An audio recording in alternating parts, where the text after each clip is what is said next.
एक छोटी सी लड़की थी, नाम था गुड़िया। 6 साल की थी। गुड़िया मम्मी के साथ रहती थी। पापा हॉस्पिटल में थे, कोमा में। रोज शाम को मम्मी गुड़िया को कहानी सुनाकर सुलाती थी और दिन में मम्मी काम के लिए बाहर जाती थी। गुड़िया अकेली घर पर रहती थी। एक दिन गुड़िया खेल रही थी, तभी अलमारी के अंदर से एक अजीब सी आवाज आ रही थी। गुड़िया, गुड़िया।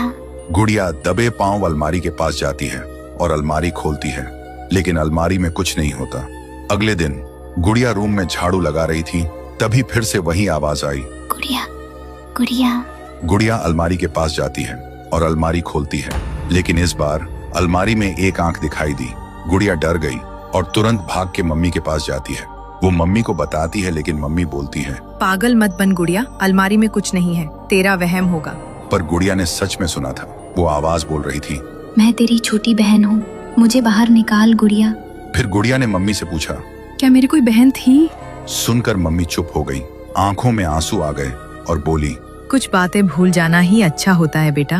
फिर रात होती है, सब सो रहे होते हैं। तभी गुड़िया को प्यास लगती है। वो उठकर धीरे धीरे पानी पीने नीचे जाती है, लेकिन तभी उसकी नजर अलमारी पर पड़ती है।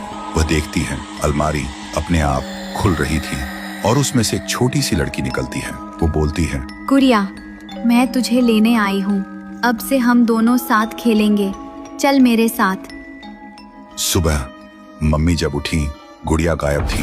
वो जोर से चिल्लाई, गुड़िया, गुड़िया। फिर भाग के नीचे आई, लेकिन गुड़िया कहीं नहीं थी। पूरा गांव ढूंढता है, गुड़िया, गुड़िया। लेकिन गुड़िया कहीं नहीं मिलती। तब मम्मी को याद आती है गुड़िया की अलमारी वाली बात।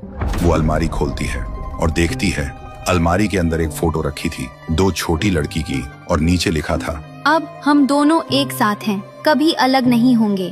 पर जब मम्मी ने वो फोटो देखी तो कांप गई, क्योंकि वो लड़की कोई और नहीं, उनकी दूसरी बेटी थी, शनाया, उसकी पहली बेटी, जो 7 साल पहले इसी अलमारी में मरी मिली थी। तो दोस्तों, अगर तुम जानना चाहते हो कि शनाया के साथ क्या हुआ था और वो गुड़िया को क्यों ले गई, तो कमेंट में लिखो, पार्ट 2 चाहिए।